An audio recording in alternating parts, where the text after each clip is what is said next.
आजमाएंगी नहीं? अरे लुत्फ उठाइए मोहतरमा। लाजवाब मुश्ताक भाई। ये इत्र मैंने खास तौर से आपके लिए बनाया। ऐसा जादू करेगा ये इत्र कि आपकी रूह महक उठेगी, गुल बदन चाहत में थिरक उठेगा। अरे बस बस मुश्ताक भाई। नहीं, अब कोई बस नहीं बोलेगा, ना आप और ना वो।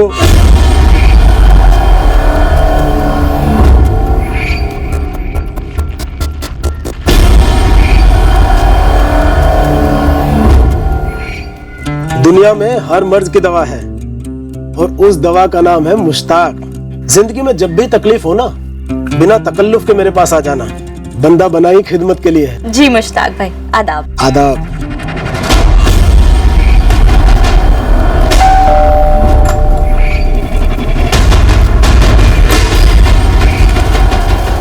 ये कौन सा है? हाँ वाजिद बोल। मुश्ताक भाई जल्दी अपने घर पहुंचिए, जल्दी। क्यों, क्या हुआ वाजिद? मुश्ताक भाई, आफरीन शायद बेहोश हो गई है, उसकी सांस नहीं चल रही है, किसी ने शायद हमला किया आपकी बेटी पर। हमला? आफरीन पर? क्या बक रहा है? हसीना कहाँ है? मुश्ताक भाई, हम सब आपके घर के बाहर इकट्ठा हुए हैं। इब्राहिम अभी रिक्शा लेने गया, आप जल्दी आइए। आफरीन, आफरीन उठना बेटा। आफरीन, आफरीन आँख खोलना, आफरीन खोलना। हसीना भाभी, आप मेरे साथ अस्पताल चलिए। तू जा, मैं जफर को संभाल लूंगी। हटिए हटिए, जल्दी हटिए। भाई साहब जल्दी जल्दी जल्दी।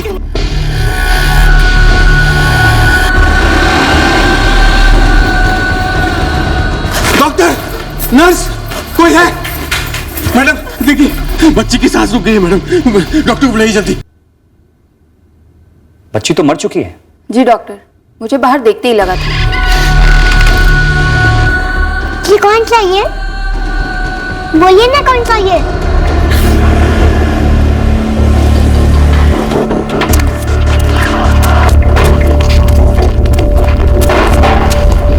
कौन था वो कमीना? मेरी मासूम बच्ची को किसने मार डाला? किसी को पता नहीं मुश्ताक भाई। जब हसीना भाभी चिल्लाई तो हम सब इकट्ठा हुए। हमको तो वही लगा था कि आफरीन की सांसें रुक चुकी हैं। मुझे कुछ नहीं पता ये सब कैसे हुआ। हसीना जी, हुआ क्या था? आप घर पर थी, बच्ची घर पर थी, दरवाजे पर कौन आया था? आफरीन को दरवाजा क्यों खोलना पड़ा हसीना? तुम उस वक्त क्या कर रही थी? मैं कपड़े धो रही थी जी।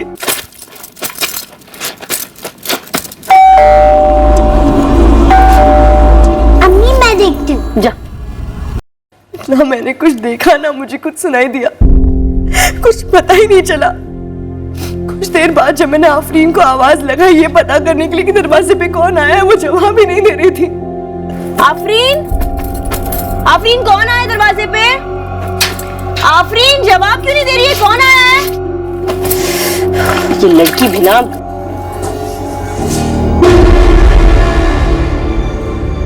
आफरीन, आफरीन, आफरीन बेटा उठ, क्या हो गया तुझे? आफरीन, आफरीन, आफरीन, क्या हो गया तुझे? मैं चिल्लाती रही लेकिन आफरीन एकदम खामोश थी, बेहोश। हसीना भाभी की आवाज से ही हम सब इकट्ठा हुए।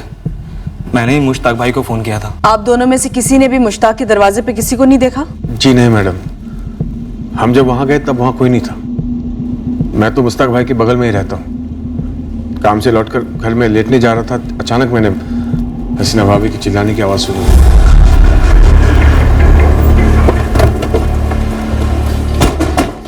साहब, ये है मुश्ताक भाई का घर। यहाँ मैडम, आफरीन यहीं गिरी हुई थी। हसीना भाभी आफरीन को गोद में लेकर यहाँ बहुत रो रही थी, चिल्ला रही थी बहुत। हसीना और मुश्ताक का एक और भी बच्चा है ना? जी मैडम, जफर नाम है उसका, 2 साल का है। यही नाजिया भाभी के साथ है, इब्राहिम भाई की बीवी। साहब दोपहर का वक्त था, सब खा पी के सुस्ता रहे थे। कोई भी अपने घर के बाहर नहीं था। किसी ने नहीं देखा कि मुश्ताक के घर पे कौन आया था? देखा होता तो जरूर पकड़ लेते साहब। और साहब आफरीन चिल्लाई तक नहीं कि किसी को कुछ सुनाई देता, वरना हम तो यहीं सामने रहते हैं। किसी को कुछ सुनाई भी कैसे देता साहब, जब घर के अंदर आफरीन की अम्मी हसीना तक को कुछ सुनाई नहीं दिया।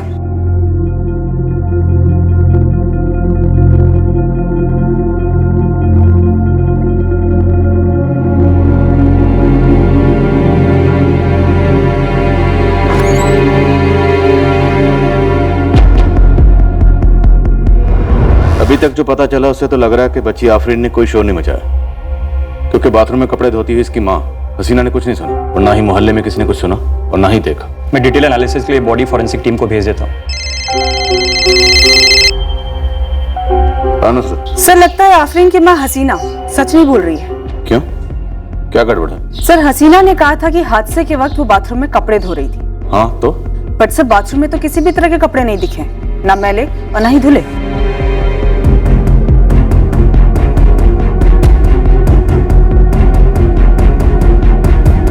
सर बाथरूम तो एकदम सूखा पड़ा है और तार पे सारे कपड़े भी सूखे पड़े हैं। तो फिर हसीना से ही पूछते हैं कहाँ है वो कपड़े जो वो धो रही थी। कौन आया था हसीना? सच में तुमने कोई आवाज नहीं सुनी? कितनी बार पूछोगे मुश्ताक, सच में कोई आवाज नहीं सुनाई दी, आफरीन भी नहीं चिल्लाई। मेरा यकीन करो। सर यहाँ पे कुछ तो गड़बड़ हुई है जो हसीना छुपा रही है।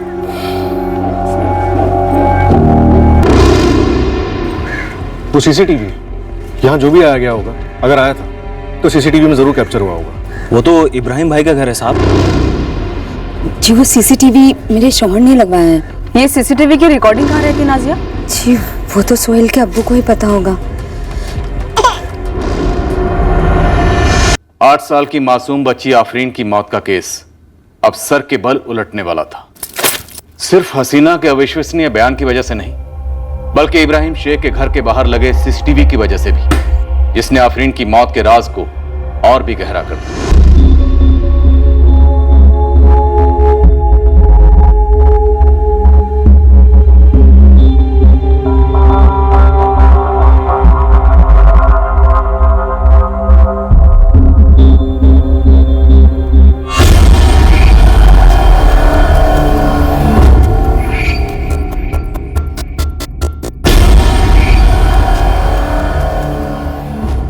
इब्राहिम के बीच के 28 मिनट का फुटेज कहाँ गया? वो छपा नहीं साहब, कैमरा बंद हो गया था बीच में कुछ देर के लिए। ठीक उसी टाइम पे जब हसीना के हिसाब से उसके दरवाजे पे कोई आया था जो शायद हत्यारा हो सकता है। मैडम ऐसा है कि मेरा बेटा सोहेल वो 2 बजे उसका एक प्रोग्राम आता है, तो वो टीवी ऑन करने के चक्कर में गलती से सीसीटीवी ऑफ हो गया।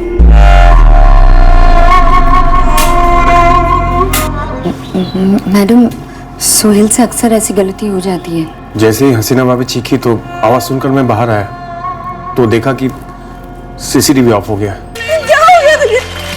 सुनाई नहीं दे रहा तुम्हें? कैसी आवाज? तो हसीना भाभी की आवाज है। सोहेल तूने फिर से सीसीटीवी ऑफ कर दिया? गलती हो गई अब्बू। करते क्या हो तुम इब्राहिम? कारपेंटर हूँ साहब। रोज दोपहर काम से घर आते हो? हाँ ज्यादातर आता हूँ मैडम, खाना खा के सो लेता हूँ, फिर शाम को चाय पी के चले जाता हूँ, फिर रात को लौटता हूँ। फिर भी हमें सीसीटीवी फुटेज चाहिए। जी साहब, जो भी है वो निकलवा के देता हूँ साहब। सर साधारण आमदनी का कारपेंटर और घर के पास सीसीटीवी कैमरा? हाँ अजीब तो है। और इस बच्ची की माँ हसीना का बयान भी झूठ मालूम हो रहा है। तुम सही कह रही थी नुसरत, यहाँ कुछ बहुत बड़ी गड़बड़ है।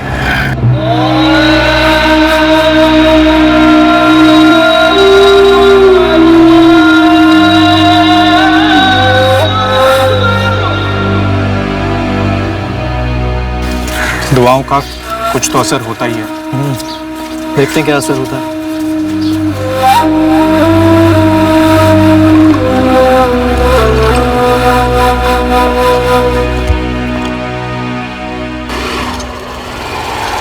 हसीना सैयद, हमें गीले कपड़े ना तो तुम्हारे घर के बाथरूम में मिले हैं और ना ही तार पर।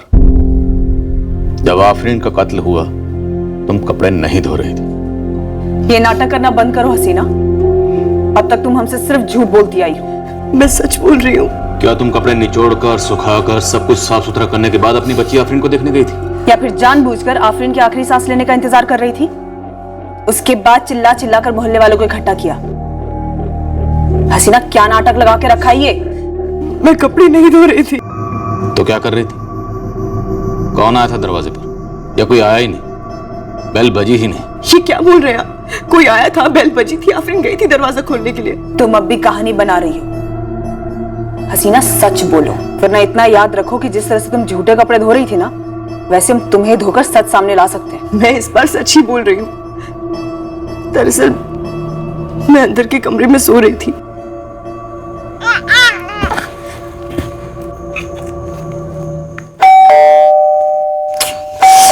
आफरीन, जरा देख दरवाजे पे कौन है। अम्मी, मैं गुड्डा गुड्डी के लिए खाना पका रही हूँ, मैं अभी नहीं जाऊंगी। हाँ तो रोक देना, 2 मिनट जाकर देख क्या कौन है दरवाजे पे, जा।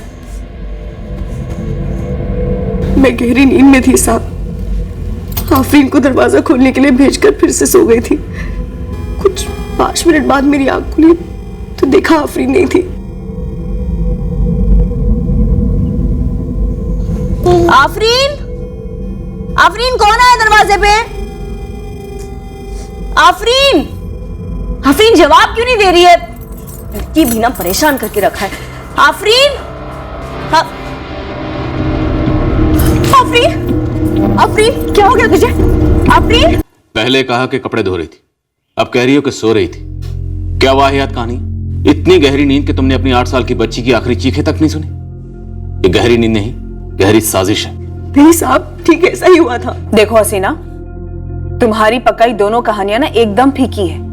हम नमक मिर्च लगाकर असली कहानी भी बाहर निकाल सकते हैं। एक और मौका देते हैं तो सच सच बताओ। मैं सच ही बोल रही हूँ। मैं दरअसल डर गई थी कि मेरे शौहर मुझ पर बरसेंगे कि आफरीन को दरवाजा खोलने के लिए मैंने क्यों भेजा, इसलिए तब मैंने झूठ बोला था। लेकिन अब सच बोल रही हूँ। सच तो तुम अब भी नहीं बोल रही। कोई बेल बजी नहीं, दरवाजा खुला ही नहीं, तुमने खुद अपने हाथों से आफरीन का गला घोटा। आप क्यों मुझ पे इतना भद्दा इल्जाम लगा रहे हैं? मैं अपनी बेटी की जान क्यों लूंगी? ये तुम हमें बताओगी। तुम्हारा पड़ोसी इब्राहिम शेख, उसे घर के बाहर सीसीटीवी कैमरा क्यों लगाए? मुझे क्या मालूम? वो सीसीटीवी कैमरा उसी वक्त बंद क्यों हुआ जिस वक्त आफरीन का कत्ल किया गया? मुझे नहीं पता ये सब। सब पता है तुम्हें। इब्राहिम ने जानबूझकर वो सीसीटीवी बंद किया ताकि सबूत ना रहे। किस सबूत के बारे में बात करेंगे? क्या बोल रहे हैं आप लोग? तुम बोलो हसीना, क्या चल रहा है तुम्हारे इब्राहिम के बीच में? तुमने और इब्राहिम ने मिलकर नाटक रचा था ना। असल में तुम्हारे घर के बाहर कोई आया ही नहीं था। ये झूठ पकड़ा ना जाए इसीलिए सीसीटीवी कैमरा एंड टाइम पे बंद किया गया। क्या पकड़ा है तुम्हारे इब्राहिम के बीच में? कुछ नहीं, कुछ भी नहीं। पर आप लोग ख्याली खिचड़ी पका रहे हैं। रत्ती भर का लिहाज नहीं कि आप एक माँ से बात करें जिसकी बेटी का भी कत्ल हुआ है। इस बात को समझते हैं आप लोग? मुझे भी ऐसा ही लग रहा है कि हसीना ने किया होगा। जब पुलिस वाले पूछताछ कर रहे थे हम लोगों को तभी बता देना चाहिए था। तो अभी बता देते हैं ना, मोहल्ले से बाहर कर देते हैं उस चुड़ैल हसीना को। और ये नाजिया के घर का क्या माजरा है? उसके शौहर इब्राहिम ने सीसीटीवी क्यों लगाया और वो एन वक्त पर बंद कैसे हो गया? सॉरी अम्मी। चुप, सॉरी के बच्चे। अगर किसी ने पूछा तो क्या बोलेगा? क्या बोलूं? आप ही बोलो। यही बोलना कि सीसीटीवी का स्विच तूने बंद किया था, समझा? कभी भी कोई भी तुझसे कुछ पूछे सिर्फ यही बोलना। जी अम्मी, लेकिन गलती से हो गया था, मुझे पता ही नहीं चला।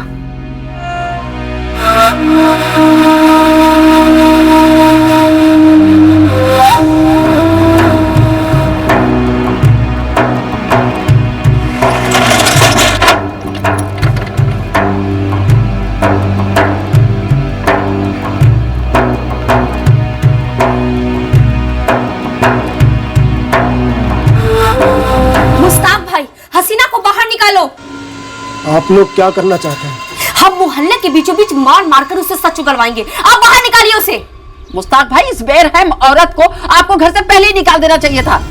मैंने अपनी आफरीन को खोया और इस वक्त मुझ में ये सब बातें करने की ताकत नहीं है। तो जुटाइए ताकत और हटाइए उसे। आप अपने इत्र की खुशबू में इतने खो गए मुस्ताक भाई कि अपने घर में पनप रही सड़न को सूंघ नहीं पाए।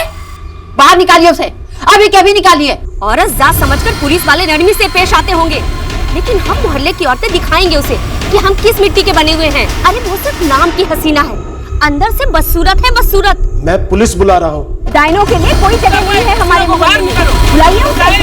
अगर बाहर नहीं भेजा तो हम अंदर आ जाएंगे। झाड़ू और ईंटों से मार मार कर निकालेंगे उसे। सब जल्दी आइए, फसाद होने को है। अगर हसीना इनके हाथ आ गई तो ये लोग उसे जान से मार डालेंगे। भाई बाहर निकालिए हसीना को, निकालो हसीना को बाहर। हम अंदर आ रहे हैं। सर, भीड़ बिखर गई है, लेकिन एक खबर सामने आई है। ये जो हसीना है वो आफरीन की सौतेली माँ थी और मोहल्ले के हर बंदे का यही कहना है कि हसीना आफरीन के साथ बहुत बुरा सलूक करती थी। 1 किलो चावल है आफरीन। जो दुकानदार पैसे नहीं दिए था वो मैं ले आई अम्मी। और आधे रास्ते में गिराते हुए आई है। पैकेट फटाई दिखाई नहीं दिया, अंधी हो गई है क्या? तेरे अब्बू तेरे स्कूल पर इतने पैसे खर्च कर रहे हैं फेल होने के लिए। मुझे पढ़ाएंगे प्रेजेंट, पर फेल कब हुई हूँ मैं? तो क्या इंतजार कर रही है फेल होने का? इतने कम नंबर फेल बराबर ही होते हैं। चल, अब्बू से कहकर ना तेरा स्कूल ही छुड़वा देती हूँ। फिजूल पैसों की बर्बादी है। ना, मुझे स्कूल पसंद है पर पढ़ाई नहीं। चुप कर। बड़ी आई शहजादी साहब की बाप ने पसंद नापसंद बता। सर, हसीना का कोई ना कोई कनेक्शन पक्का है आफरीन के मर्डर से। हाँ, हसीना का इन्वॉल्वमेंट तो रूल आउट नहीं कर सकते, लेकिन उसके साथ कोई और भी रहा होगा, क्योंकि पोस्टमार्टम की रिपोर्ट के हिसाब से आफरीन का गला घोटने वाले हाथ शायद किसी मर्द के हैं। डिटेल एनालिसिस हो चुकी है। फॉरेंसिक टीम का कहना है कि विक्टिम के गले पर जो फिंगरप्रिंट्स मिले हैं, उनकी साइज देखकर ऐसा लगता है कि गला दबाने वाले हाथ शायद किसी आदमी के थे। इसका मतलब है घर में वाकई कोई आया था या शायद पहले से मौजूद था, और यह हसीना कहानी बन रही है कि उसे मालूम ही नहीं कि कौन आया था। मुश्ताक जी, आफरीन की बॉडी दोपहर 2 बजे तक आपके हवाले कर दी जाएगी। उसे घर कैसे लाऊं? जनाजा कैसे उठेगा? मोहल्ले वाले तो। उसकी फिक्र आप मत कीजिए, हम मोहल्ले में बंदोबस्त ड्यूटी लगवा देंगे। लेकिन अच्छा ये रहेगा कि हसीना उस वक्त यहाँ ना रहे। हम उसे अपने साथ लेके जाते हैं। वैसे भी उससे हमें काफी सवालात करने हैं। अपने घर के बाहर तुमने सीसीटीवी कैमरा लगाया, कोई खास वजह? हिफाजत के लिए लगाया मैंने। आप तो जानते ही कि कितने बच्चों को उठा लिया जाता है, घरों में चोरियां होती हैं। डर था मुझे भी, इसलिए लगाया मैंने साहब। तुम्हारे बच्चों को किससे खतरा है? तुम्हारे घर में ऐसी कौन सी कीमती चीज है जिसके चोरी होने का तुम्हें डर है? एन मौके पे सीसीटीवी किस डर से बंद कर दिया? अब ये मत बोलना इत्तेफाक से हुआ, दम नहीं है इस झूठ में। झूठ नहीं बोला साहब। क्या साहब, आप लोग तो बोलते हो, वो टीवी में क्राइम पेट्रोल में भी कहते हैं कि सतर्क रहो, सीसीटीवी लगाओ। फिर एक आदमी लगाया तो उसी की क्लास ले लो। क्लास इसलिए नहीं ले रहे कि सीसीटीवी क्यों लगाया। एक कांड हुआ और एन मौके पर सीसीटीवी कैमरा बंद हो गया, इसके लिए क्लास ले रहे। अब तुम ये बताओ, सीसीटीवी कैमरा बंद हुआ या बंद किया गया? साहब, मैंने पहले भी बोला आपको कि सोहेल से गलती से बंद हो गया था टीवी ऑन करते वक्त। तूने अपने काम की जगह पे तो सीसीटीवी लगाया नहीं, अपने घर पे लगाया। कोई खास वजह तो रही होगी। आप लोग क्यों मेरे पीछे पड़ गए हो? आप लोग पकड़िए ना हसीना भाभी को। सारा मोहल्ला जानता है कि झूठ बोल रही। कोई आया होगा उसी से मिलने। कौन था वो? कहीं वो तू ही तो नहीं था? तौबा साहब तौबा, ऐसा करना क्या, अब सोचना भी गुनाह है। आप लोग जाइए, पूछिए मुश्ताक भाई से, क्या उनको नहीं मालूम था कि हसीना भाभी चिढ़ती थी आफरीन से? सौतीन माँ जो थी।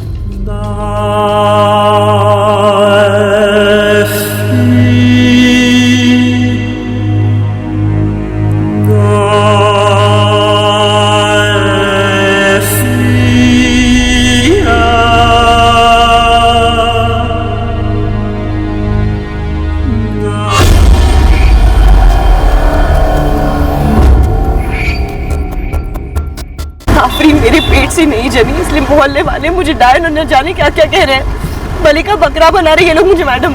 बेवजह बकरा तो एक 8 साल की छोटी मासूम बच्ची बनी हसीना। लेकिन मैंने अपनी आफरीन को नहीं मारा। मोहल्ले वाले मुझ पर झूठा इल्जाम लगा रहे हैं। लेकिन घर वाला, तुम्हारा घर वाला मुश्ताक, वो भी तुम पर उंगली उठा रहा है। वो भी झूठा है। मैं जानना चाहता हूँ कि हसीना ने क्यों मार डाला मेरी नन्ही सी बच्ची को। हसीना को तोड़ तोड़ कर सब सच उगलवाई।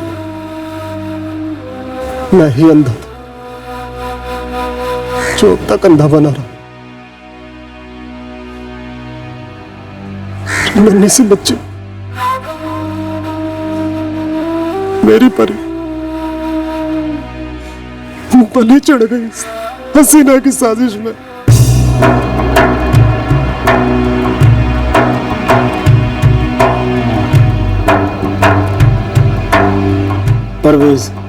परवेज बेग नाम है उसका। उसी के साथ मिलकर मेरी बीवी हसीना ने ये साजिश की है। कौन है ये परवेज बेग? कभी दोस्त हुआ करता था मेरा, लेकिन मैं ही मिला उसे पीठ में खंजर भोंकने के लिए।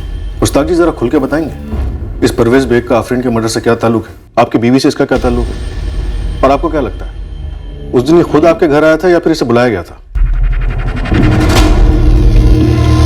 परवेज ही हसीना को मेरी जिंदगी में लेकर आया था 4 साल पहले, लेकिन तब मुझे पता नहीं था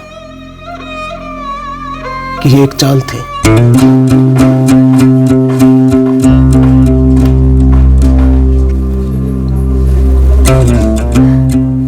बुखार तो काफी कम हो गया परवेज भाई, और आपकी तबीयत भी पहले से बेहतर लग रही है। ये आपका अंदाज है कहने का कि दफा हो जाइए? कोई ना, चले जाते हैं। हम तो चाहते हैं सब यहाँ से जल्द चले जाएं, पर ठीक होकर। भाई मुश्ताक मियां, मोहतरमा तो हमें धक्के मार मार के अस्पताल से निकाल रही हैं। वार्निंग मिली है कि आज ही क्या दफा हो जाइए यहाँ से। आपकी सारी दवाइयाँ फाइल में लिख दी है परवेज भाई जी। वक्त से लेते रहिएगा। सभी मरीजों का बहुत ख्याल रखते हैं। बहुत अच्छी खातून है, नेक दिल और खुश मिजाज और खूबसूरत भी है। हाँ नहीं मतलब। हाँ नहीं मतलब मियां? अरे भाईजान कहिए तो बात चलाए।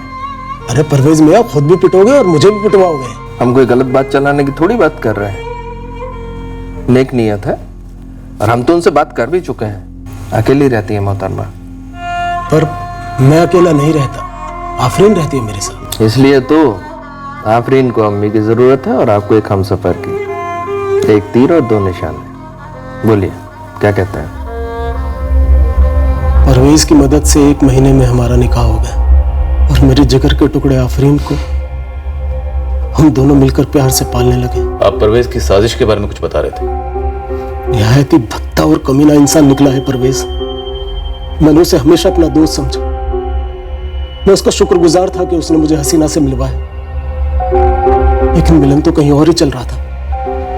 पहले मेरी पीठ के पीछे और फिर मेरी नाक के नीचे। दोस्त था तो सीधे पूछने में हिचकिचाहट होती थी। समझ में नहीं आता था कि क्या करूं क्या नहीं, लेकिन अंदर तो मालिक जैसे लावा उमड़ रहा था। फिर भी पहले तमीज से परवेज से गुजारिश की और फिर हसीना से कि हमारा इस्तेमाल मत करो, हमें मजाक मत बनाओ पूरे मोहल्ले में, सारी बिरादरी में। फिर क्या कहा दोनों ने? बोले गलत फहमी है मेरी, ऐसा कुछ नहीं है। लेकिन था मालिक और है। मैं कभी बेइज्जती के डर से बता नहीं पाया। मैं तो लगता है कि सफर भी हम दोनों का ही बेटा है, हमारा नहीं। पूरी दुनिया हमें बता चुकी थी कि हसीना आफरीन के साथ बदसलूकी करती, गंदा बर्ताव करती। जैसी वो दिखती वैसी है नहीं, लेकिन ना जाने हम किस उलझन में रह गए। हमें कुछ समझ में नहीं आया कि किस पर भरोसा करें और किस पर नहीं। सा आज मैं भुगत रहा। न जाने मेरी बेटी उन चंद लम्हों में क्या भुगती होगी जब उसका कत्ल हुआ था। परवेज और हसीना को भी वैसी तकलीफ मिलनी चाहिए, बिल्कुल वैसी जैसे मेरी बेटी ने भुगती थी। साहब सदमे से मुश्ताक सठिया गए हैं। और मोहल्ले वाले वो भी सठिया गए हैं। साहब वो बाहर वाले हैं, जलते हैं मुझसे। मेरा यकीन मानिए, आफरीन कभी मेरी सौतेली थी ही नहीं। 4 साल से मेरे और उसके बीच में एक माँ बेटी का रिश्ता रहा है। और परवेज के साथ कितने सालों से और कैसा रिश्ता है तुम्हारा हसीना? साहब कल आफरीन के जनाजे में जिस नफरत के साथ मुश्ताक मुझे घूर रहा था, तभी मैं समझ गया था कि उसका अगला कदम क्या होगा। ठीक वही हुआ, पर मुझ पे लगाया इल्जाम बेबुनियाद है। इल्जाम लगा तो है परवेज। अब तुम खुद तशरीफ लाओगे या हम आए तो मिलेंगे, और भागने की तो सोचना भी मत। साहब भदोई मंडी में मेरी सालों से कालीन की दुकान है, तो भागने वागने का तो कहीं सवाल ही पैदा नहीं होता। मेरे कालीनों की तरह मेरा दामन भी बेदाग है। मैं भी पहुंचता हूं आपके पास थाने। साहब बीवी पे शक मुश्ताक को था, ठीक है? आगे बोलो शफाक। तो फिर मुश्ताक की जगह बगल में रहने वाले इब्राहिम ने सीसीटीवी क्यों लगाया था? शायद मुश्ताक ने उससे कहा इन दोनों की आपस में कोई सेटिंग हो। लेकिन ऐन मौके पे सीसीटीवी तो बंद पड़ गया था इब्राहिम का। हम इस बच्चे सुहेल से भी बात करने वाले, लेकिन है तो बच्चा ही, डर और दबाव में होगा। ये सारा खेला इब्राहिम का लग रहा है। कोई अलग सा प्लान, या फिर मुश्ताक का, या फिर हसीना का परवेज के साथ मिलकर। अशफाक एक काम कर, अंदर तक घुस। यहाँ कुछ भी सीधा नहीं लग रहा है। उस बच्ची आफरीन की असली माँ कौन थी इसका पता लगा, उसके साथ क्या हुआ था, सब कुछ। ये मुश्ताक जो भी कहानी पेलेगा अपने फायदे के लिए पेलेगा, और इस इब्राहिम कारपेंटर का पूरा चिट्ठा निकाल।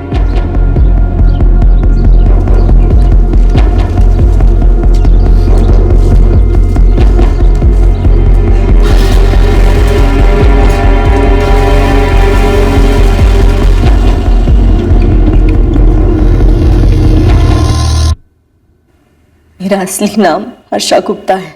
तो परवेज ने तुम्हें हसीना बनाया और तुमने मुश्ताक को फंसाया? जी नहीं,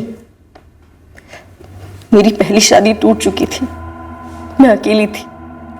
मुझे मुश्ताक अच्छा लगा, वो कमाता भी अच्छा था। परवेज को मैं परवेज भाई बोलती हूँ, भाई। उन्होंने बस हम दोनों को मिलवाया, बाकी सब कुछ हमारी मर्जी से ही हुआ है। मैं हर्षा से हसीना बनी, अपना नाम बदला, अपना धर्म बदला, मुश्ताक से निकाह किया। आफरीन को अपनी सगी बेटी से भी ज्यादा प्यार दिया, अपनी बेटी समझकर उसकी परवरिश की। हाँ, मोहल्ले की दूसरी औरतें तुम्हारी मिसालें देती हैं कि माँ हो तो हसीना जैसी। खाने मारना कितना आसान होता है ना मैडम। एक बच्ची मारी गई है जिसे तुम आए दिन थप्पड़ मारती थी, ये झूठ है? झूठ ये है कि आए दिन मारती थी। जब माँ सौतेली होती है ना, तो 4 साल में 6 बार भी हाथ उठाए ना तो आए दिन हो जाता है। हर किसी को सौतेला हाथ नजर आता है, माँ का हाथ किसी को नजर ही नहीं आता। आफरीन तुम्हारे और जफर के रास्ते में आ रही थी, ये भी झूठ है? पूरी तरह झूठ है। मुश्ताक तो जफर को इस दुनिया में आने ही नहीं दे रहा था।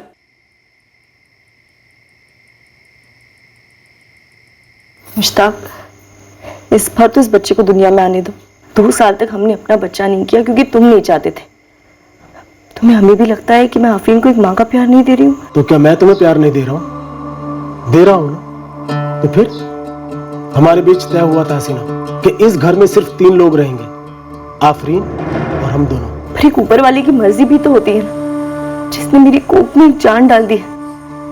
कम से कम इस बार तो उसे उसका हक दो, मुझे एक माँ बनने का हक दो। मैं तुम्हारे आगे हाथ जोड़ती हूँ। मैं तुम्हारे हक के लिए आफरीन का हक कभी नहीं छीन सकता। ले लो, और मेरी ना का मतलब हमेशा ना ही होता है। मुश्ताक को लगता कि जफर उसका नहीं, परवेज का। हसीना उस दोपहर दरवाजे पे परवेज ही था ना, जैसे वो अनगिनत दोपहरों को आया करता था? नहीं, बिल्कुल नहीं। मुझे नहीं पता उस दोपहर को कौन आया था। और रही बात मुश्ताक की, तो हाँ, उसे लगता है मैंने उसे धोखा दिया, क्योंकि जफर के वक्त मैंने गोली नहीं ली, बच्चा नहीं गिरने दिया। तुमने ऐसा करने की हिम्मत कैसे की? मुझे एक बार माँ बनना है जी। लेकिन मुझे आफरीन के अलावा किसी का बाप नहीं बनना है। गिरा दो आज के आज। नहीं हो सकता, 3 महीने हो चुके हैं, मैं डॉक्टर को मिल चुकी हूँ, नहीं हो सकता। मेरे साथ धोखा हुआ है। तुमने क्या है हसीना? बच्चे को धोखा नहीं कहते जी, वो कभी आफरीन के रास्ते में नहीं आएगा, बल्कि आफरीन को एक भाई या बहन मिलेगी, और हमारे जाने के बाद दोनों एक दूसरे का ख्याल रखेंगे। मैं अपनी आफरीन के लिए इतना बनाकर छोड़ूंगा कि अपना ख्याल रखने के लिए उसे किसी की जरूरत नहीं पड़ेगी। और इस वक्त तुम मेरे बताए हुए डॉक्टर के पास चलोगे, देखते हैं वो क्या कहता है। लेकिन एक बात कान खोलकर सुन लो, ये बच्चा गिरे या ना गिरे, तुम मेरी नजरों में जरूर गिर चुके हो हसीना। 2 साल से मुझसे एक दुश्मन की तरह पेश आते रहे हैं मुश्ताक। एक ही रट लगी रहती है कि मेरे और परवेज भाई का चक्कर चल रहा है। और जफर साहब, मैं आपसे सच कह रही हूं, मेरा और परवेज भाई का एक पाक रिश्ता है, भाई बहन वाला। जैसा कि मैंने आपसे पहले भी कहा सर, मुश्ताक का शक बिल्कुल बेबुनियाद है। झूठ बोल रहा है कि हर दोपहर में उसके घर जाता था, लेकिन ये सच है कि हसीना को जब भी तकलीफ होती थी या वो मुझसे मदद मांगती थी, मैं हाजिर हो जाता था, लेकिन सिर्फ एक भाई के नाते। मुश्ताक तो ये भी इल्जाम लगा रहा है कि जफर दरअसल उसका। जानता हूं सर, क्या कहे, गंद भरी पड़ी है मुश्ताक के दिमाग में। जफर उसका अपना खून है सर। ये सच है कि जफर को इस दुनिया में लाने में मेरा हाथ था, लेकिन उस गंदे तरीके से नहीं जैसे वो मुश्ताक सोचता है। तुम खुद अपने आप को मां बनने से रोक रही हो हसीना। क्या मतलब परवेज भाई? देखो, हर बारी जब तुम पेट से होती हो, सबसे पहले मुश्ताक को बताती हो, और उसके बाद वो बच्चा गिराने वाली दवाई तुम्हें देता है, सही है ना? तो बोलो ही मत ना कि पेट से हो। देखो, इस बारी जब महीना नहीं आएगा तो उसको कुछ बताना ही मत। नहीं परवेज भाई, मुश्ताक बुरा मानेंगे, बहुत बिगड़ेंगे मुझ पर। तो इस वक्त भी तो तुम कोई बहुत खुश नहीं हो ना। देखो, बच्चा चाहिए तो इसके अलावा और कोई रास्ता नहीं है। मसला तुम्हारा है, हल भी तुम्ही को ढूंढना होगा। सर, किसी जोड़े के निजी मामलों में दखल देना किसे पसंद आता है? बहन मानता हूं हसीना को, इसलिए सलाह दी थी। बाकी मेरी अपनी निजी जिंदगी है, शादी है जिसमें मैं बहुत खुश हूं। आफरीन की मौत से सबसे ज्यादा फायदा किसका है परवेज? अगर आपको लगता है हसीना को, तो गलत सोच रहे हैं आप। मुश्ताक को इतना सीधा आदमी समझते हैं? अगर आफरीन को मारकर जफर और हसीना को सब कुछ इतनी आसानी से मिल जाता, तो आफरीन की अपनी सगी मां लुबना यूं ही छोड़ देती मुश्ताक को। आफरीन की मां लुबना कहां है इस वक्त? नहीं जानता साहब, क्योंकि मुश्ताक और लुबना जब साथ में रहते थे तब मेरी मुश्ताक से दोस्ती नहीं हुई थी। लेकिन एक बात कह सकता हूं सर, मुश्ताक उन आदमियों में से तो कतई नहीं है जो किसी एक औरत की बेवफाई से पूरी तरह पिघल जाता। जब मैं सोच रही हूँ तो मुझे ऐसा लग रहा है, ऐसा भी तो हो सकता है कि आफरीन को इसलिए मार डाला ताकि सारा इल्जाम मुझ पे आ जाए, मैं रास्ते से हटा दी जाऊं। क्यों? तुम किसके रास्ते का कांटा हो हसीना? साहब, मुश्ताक मुझसे नफरत करता है। पर वो अपनी बेटी से प्यार करता था। तुम्हें रास्ते से हटाने के लिए वो अपनी सगी बेटी की जान क्यों ले गया? साहब, मुश्ताक के लिए मैंने अपना धर्म बदला, उसके घर को संभाला, बेटी संभाली, उसकी शकी मिजाज को झेला, पर हुआ क्या? उसने मेरी बात पर बिल्कुल एतबार नहीं किया। उल्टा दूसरों की तरह उसने सीधा सीधा मुझ पर उंगली उठाई। मौका तूने खुद दिया। झूठ से शुरुआत करके उंगली उठाने का न्योता तुमने खुद दिया हसीना। साहब, मैंने वो झूठ डर के मारे बोला था, किसी साजिश के मारे नहीं। साजिश हुई जरूर है साहब, पर वो मेरे खिलाफ हुई है। तुम अब भी इशारा मुश्ताक की तरफ ही कर रही हो। देखिए साहब, अगर इब्राहिम के घर के बाहर आप जो बोल रहे हैं वो कैमरा लगा हुआ है, वो ऐन वक्त पे बंद नहीं होता तो अब तक दूध का दूध पानी का पानी हो चुका होता। लेकिन मेरी बदकिस्मती कि ऐसा नहीं हुआ। उल्टा आप लोगों को शक हो गया कि मेरा इब्राहिम के साथ चक्कर चल रहा है, और यहाँ मुश्ताक को लग रहा है मेरा परवेज भाई के साथ चक्कर चल रहा है। आप लोगों ने कैसी औरत समझ रखा है मुझे? साहब, यहाँ एक गणेश यादव है किराना वाला, उसकी दुकान पर सीसीटीवी है और वो कभी बंद नहीं रखता। 18 अक्टूबर की दोपहर को भी चालू था। मुश्ताक के घर की रेंज में? एक गली छोड़ के, लेकिन एकदम सही जगह पर है। इसके सामने डेड एंड है। इधर एक ही गली है जो मुश्ताक के घर की तरफ जाती है। मुश्ताक के घर जाने वाला या वहां से आने वाला हर एक शख्स इस सीसीटीवी में कैद होगा ही होगा। साहब, मेरे जहन में नहीं आया कि मेरे कैमरे में खूनी आया होगा। कैसे कैसे जहन में नहीं आया? सीसीटीवी लगवाया क्यों? चौकी से क्या? नहीं है, ऐसा नहीं है साहब। ऐसा नहीं है, वैसा नहीं है, छोड़।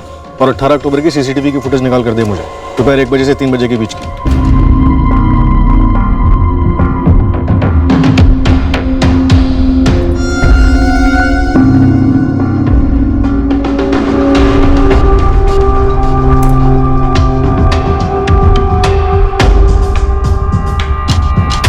भरी दोपहर में हाजिर उमर, कंधे पर नहीं, चेहरा लपेटा हुआ। और सर सीसीटीवी की रेंज में आते ही चेहरा ढका गया। सर, देखते हैं ये बाहर कैसे जाता है।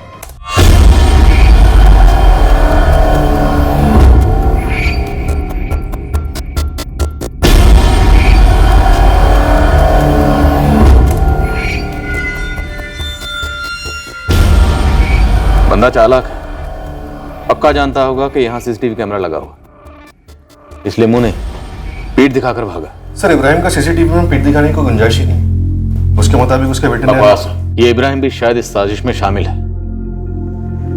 पीठ से सिर्फ हाइट का अंदाजा लगाया जा सकता है। ये शख्स कौन है, यकीन से कुछ भी कहना मुश्किल है। बट सर, एक बात तो तय है, ये शख्स जो भी है, ये हसीना या मुश्ताक या फिर दोनों के जान पहचान का है। मोहल्ले में पहले आता जाता होगा, मुश्ताक के घर आया होगा, शायद इसी बस्ती का हो। इस मिस्टर एक्स को हम अपना मेन सस्पेक्ट मानकर चलते हैं। अब इतना तो क्लियर है कि 18 तारीख की दोपहर को मुश्ताक के घर पर कोई आया था। मतलब हसीना झूठ नहीं बोल रही। सर, हो सकता है हसीना आधा सच बोल रही है। हो सकता है उसी ने किसी को बुलाया। या सर, ये भी हो सकता है कि मुश्ताक ने किसी को भेजा हो।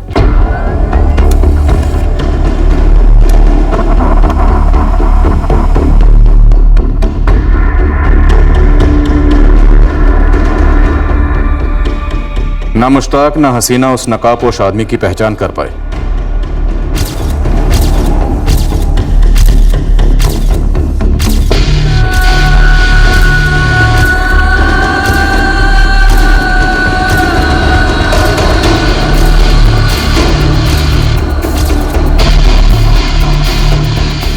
मुश्ताक, परवेज, इब्राहिम, केस से जुड़े हुए सभी आदमियों की ऊंचाई नापी गई।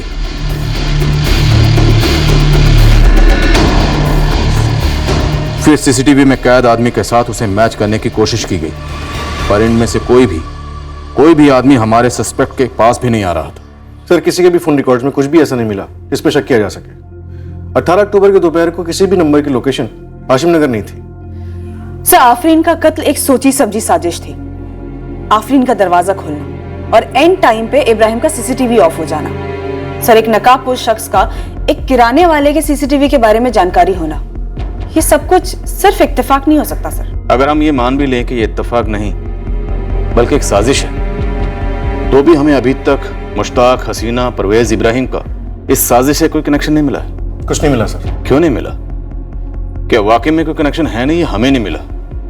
ये भी एक पॉसिबिलिटी है कि सारे वाकयात अलग अलग हों, आपस में इनका कोई ताल्लुक ही ना, बस एक वक्त पे हुए, शायद महज एक इत्तेफाक। असली कातिल, असली मकसद, असली साजिश कुछ और ही हो। हाँ अशफाक, बोल। साहब, ये मुश्ताक और हसीना के काफी रायते फैले हुए हैं, किलो के हिसाब से, मिलों तक। कहाँ तक? हसीना का बनारस तक और ये मुश्ताक का जौनपुर तक।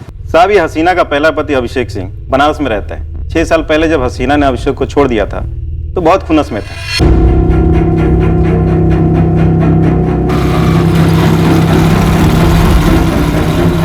हसीना सैयद तब हर्षा गुप्ता थी, पर उसका अभिषेक से कोर्ट में कोई तलाक वलाक नहीं हुआ। बस एक दिन हर्षा उर्फ हसीना अभिषेक और उसके घर को छोड़कर भाग गई। ये हर्षा उर्फ हसीना के मायके में कौन कौन है? कोई नहीं है साहब। ये हसीना भी बनारस की है। शायद इसका पहला पति अभिषेक बदला लेने आया होगा या किसी को भेजा होगा यहाँ। और मुश्ताक का रहता जौनपुर में? उसकी पहली बीवी रहती है ना वहाँ। लुबना, आफरीन की माँ। ना, वो तो अभी रंगमंच पे आई ही नहीं है। उससे भी पहले वाली मुश्ताक की सबसे पहली बीवी का नाम कौसर है, जो जौनपुर में रहती है और पान की दुकान चलाती है। अरे कौसर भी, पैसे कौन से भागे जाने? तो पैसे चलकर आ भी तो नहीं रहे मेरे पास। ये पान आखिरी पान था। कल तक मेरा हिसाब नहीं चुकाया ना, तो तुम्हारी ये फटफटिया मेरी। कौसर के 2 बेटे हैं, यूसुफ और अफजल। ये दोनों मुश्ताक के? हाँ जनाब, ये दोनों मुश्ताक के ही बेटे हैं। तो ये हसीना दरअसल मुश्ताक की तीसरी बीवी है? हाँ मैडम, लेकिन इस रायते की रेसिपी समझने के लिए आपको लिख के रखना होगा। ये हर्षा उर्फ हसीना मुश्ताक की तीसरी बीवी है, लेकिन शादी चौथी है। उसकी पहली बीवी थी कौसर, जौनपुर में, जिससे यूसुफ और अफजल हुए, जो मैंने अभी आपको बताया। फिर आई लुबना से आफरीन हुई। लुबना से तलाक के बाद आफरीन को मुश्ताक ने अपने पास रख लिया। फिर उसने अपनी पहली बीवी कौसर से फिर से निकाह किया दूसरी बार, और कौसर को फिर से तलाक दिया दूसरी बार। बिल्कुल दुरुस्त साहब। फिर हर्षा आई, जो हसीना बनकर इसकी तीसरी बीवी बनी, लेकिन शादी चौथी थी। एक 8 साल की मासूम बेगुनाह बच्ची को मारकर कोई क्या साबित करना चाहता था? क्या अभिषेक हर्षा और हसीना को फंसाना चाहता था, या फिर कौसर मुश्ताक को कोई जख्म देना चाहती थी? कौसर के पास कोई वजह थी? किलो के हिसाब से साहब, ये जो कौसर है रंगमंच या फिल्म के किरदार से कम नहीं है। मुश्ताक और कौसर ने 2 बार शादी की, 2 बच्चे किए, 2 बार तलाक ली। पहले तलाक से पहले कौसर ने मुश्ताक के नाक में दम कर रखा था।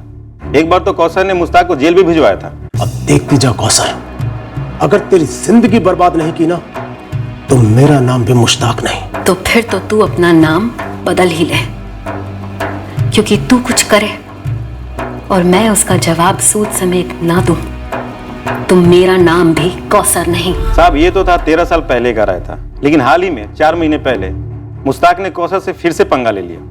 कैसा पंगा? जौनपुर वाला मकान बेच के, जिसमें कौसर अपने दोनों बेटों के साथ रहती थी, वो भी कौसर को बिना बोले। मेरा घर है कौसर, किसी को बेचूं या खैरात में दूं, मेरी मर्जी। तू कौन होती है बीच में बोलने वाली? अरे तेरे 2 बच्चों की अम्मी हूँ मैं वो हूँ जिसे तू एक दमड़ी नहीं देता घर के खर्च के लिए, और ऊपर से सर से छत छीन रहा है। अब तू देख मैं तेरे से क्या छीनती हूँ। बर्बाद कर दूंगी तुझे। पागल कुत्ते की तरह घूमेगा, ऐसी हालत ना की ना मैंने, तो मेरा नाम भी कौसर नहीं। तो ये है पूरे फैले हुए रायते की हिस्ट्री साहब। इस मर्डर में कौसर और मुश्ताक के दोनों बेटे यूसुफ और अफजल भी शामिल हो सकते हैं। इन लोगों के आपस में मिले, फैले और खट्टे पड़े रायते की वजह से एक 8 साल की मासूम बेगुनाह बच्ची की जान चली गई। सर, आफरीन मुश्ताक की कमजोरी थी, उसकी दुखती रग थी। कहीं ऐसा तो नहीं कि मुश्ताक को ठेस पहुंचाने के लिए आफरीन की जान ले ली गई हो? ये ठेस मुश्ताक को ही पहुंचानी थी, या फिर हसीना को, जिस पर बुरी सौतेली मां होने का ठप्पा पहले से लग चुका था? या फिर क्या ये सारा कुछ एक साजिश थी, एक चाल थी इन्हीं दोनों की, जिसका मकसद अभी सामने नहीं आया था? हम इस केस में अब भी अंधेरे में हाथ पैर मार रहे थे, और हां, तहकीकात के नए एंगल्स भी खुल रहे थे। अभी भी एक ऐसी औरत थी जिस तक पहुंचना बेहद जरूरी था, पर हम पहुंचे नहीं थे।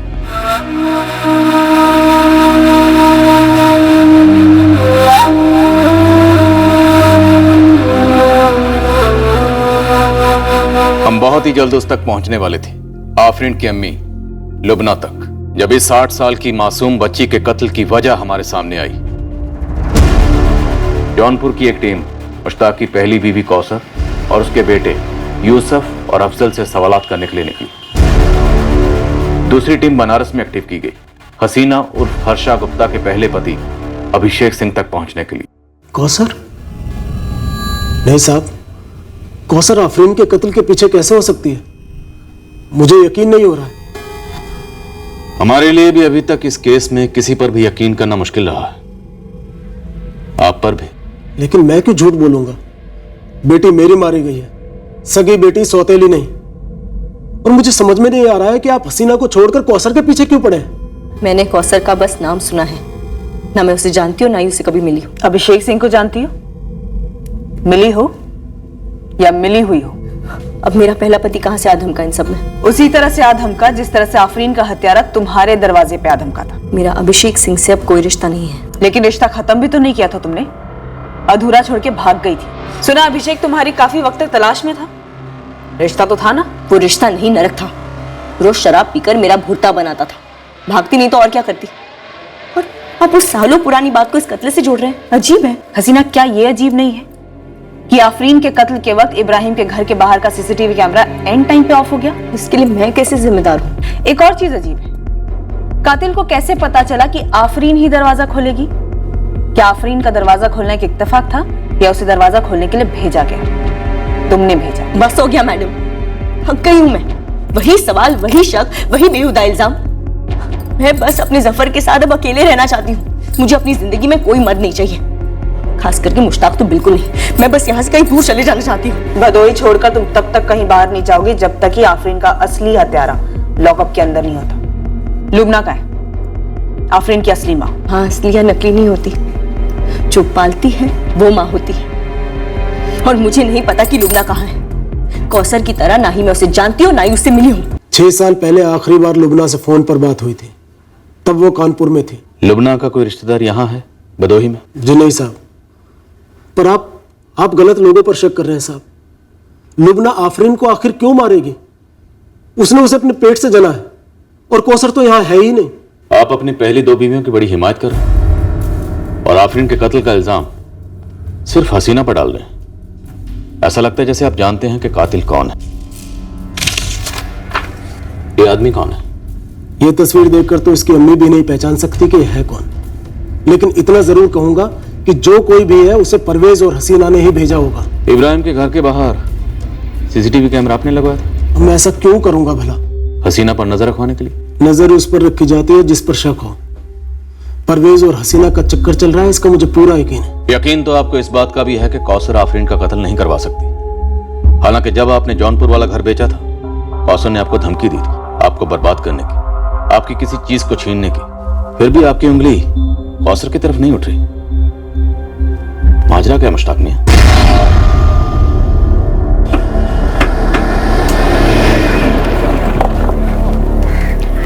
कौसर सैयद। जी मैडम, कौन सा पान खाएंगी आप बताइए? नहीं, पान वान रहने दे। ये बता, सुपारी कैसे दी तूने अपने तलाकशुदा शौहर की बच्ची आफरीन का कत्ल करने के लिए? कैसी मनहूस खबर सुना रही हैं आप?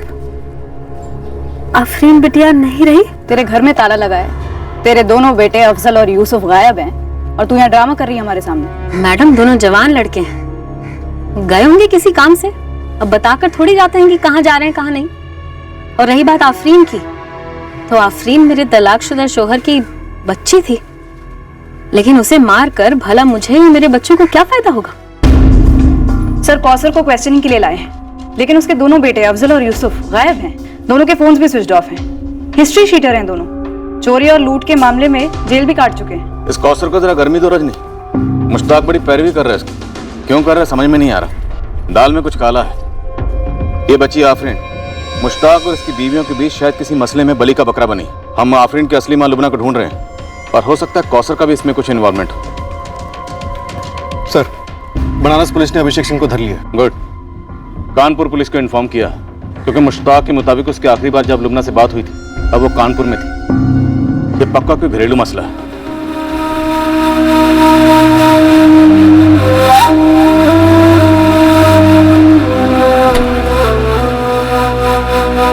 जया,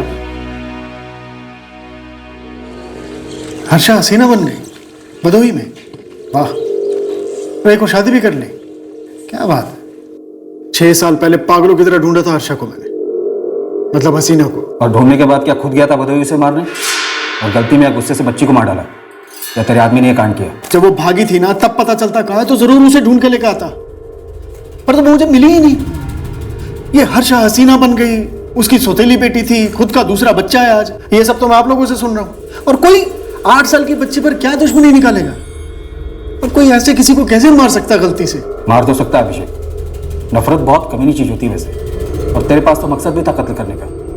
तेरी बीवी तुझे धोखा देकर भागी थी। हाँ, लेकिन उस धोखेबाज को सबक सिखाने के चक्कर में मैं अपनी और अपनी दूसरी बीवी की जिंदगी दांव पर क्यों लगाऊंगा साहब? 2 साल पहले दूसरी शादी की है, मैं क्यों अपना बसा बसाया घोंसला जलाऊंगा? तेरी मर्दानगी को ठेस लगी थी, बदला चाहिए था तुझे। बिल्कुल ठेस लगी थी, जरूर लगी थी, लेकिन हर्षा हाथ नहीं लगी। साहब मैं बहुत छोटा आदमी, अब मैं दारू पीता हूं तब मुझे होश नहीं रहता, लेकिन जब वो हर्षा भागी और जो ठेस लगी उसमें ये सब भी मेरा छूट गया। तो मैं वैसे ही बहुत कम पीता हूं, तो क्या मिल जाता मुझे उसे मार के? ये दोनों टैबलेट्स रात को सोने से पहले, तुम्हें अच्छी नींद आ जाएगी। और हाँ, शायद तुम्हें खुद भी कोशिश करनी पड़ेगी नींद के लिए। ट्राई टू बी रिलैक्स, ताकि तुम्हें अच्छी नींद आ सके। ये चिंता, डिप्रेशन, नींद का ना आना, इसकी जड़ वो प्रॉब्लम, वो इशू है जो तुम्हें अंदर ही अंदर खाया जा रहा है। उस प्रॉब्लम को अपने दिल और दिमाग में बिठाए रखने से बेहतर है उसे अपनी जुबान पर लाओ। तुम समझ रहे हो ना? जी सर, समझते। अगर समझते हो तो बात करो। तुम अपनी माँ से बात करो, किसी और से बात करो। तुम चाहो तो मुझसे बात कर सकते हो जब भी तुम्हारा दिल करे। मुश्ताक मेरे बचाव में बोल रहा है, जरूर कोई चाल होगी इसमें, ताकि आप लोग मुझ पर और शक करने लगे। बर्बाद करने की धमकी तो तुमने उसे दी थी, कुछ छीन लेने की धमकी। कोई सर से छत छीन ले तो उसके लिए मुंह से गाली गलौज और धमकी ही निकलेगी ना। मुश्ताक का बुरा चाहा था मैंने, लेकिन उस बेचारी आफरीन का नहीं। मैडम, हम दूध के धुले नहीं हैं, लेकिन इतने भी गए गुजरे नहीं हैं जितना कि वो मुश्ताक। धंधा करता है इत्र का, लेकिन है एक नंबरी बदबूदार। बताऊं क्या किया उसने मेरे साथ? सच है तो बता।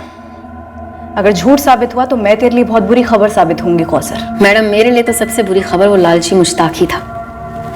मेरे अब्बू का खून चूस लिया दहेज के लिए उसने, वो भी अचानक से शादी के 4 साल बाद, 2 बच्चे हो जाने के बाद। तंग आकर मैंने इसी पुलिस स्टेशन में रपट लिखवाई और बंद करवा दिया उसे। दहेज मांगने के चार्ज पर? हाँ हाँ बिल्कुल। अब देखिए ना अपने खातों में, मेरे पास आज भी पर्ची है उस शिकायत की जो मैंने दर्ज कराई थी। तब साले ने मुझे जेल मिलने के लिए बुलाया। मुझे लगा कि सहम गया होगा, अफसोस मना रहा होगा, लेकिन कमीनापन तो देखो जरा। तलाक तलाक तलाक। तेरी इतनी हिम्मत, तूने मुझ पर केस किया, मुझे जेल भिजवाया। अब देखती जा कौसर, अगर तेरी जिंदगी बर्बाद नहीं की ना तो मेरा नाम भी मुश्ताक नहीं। तो फिर तो तू अपना नाम बदल ही ले, क्योंकि तू कुछ करे और मैं उसका जवाब सूद समेत ना दूं तो मेरा नाम भी कौसर नहीं। टूटकर बिखर चुकी थी मैं। अफजल और यूसुफ भी बहुत छोटे छोटे थे और मुश्ताक ने मुआवजे में भी कुछ नहीं दिया। ऊपर से घर पर इतना बड़ा ताला लगाकर गायब हो गया। फिर क्या था? ठान ली थी छोड़ूंगी नहीं मैं। उसी के घर के सामने पान की दुकान डाली, उस पर नजर रखने के लिए कि कब वापस लौटता है भगोड़ा। और देखो, जन्म जला 4 साल बाद वापस लौटा भी तो कैसे?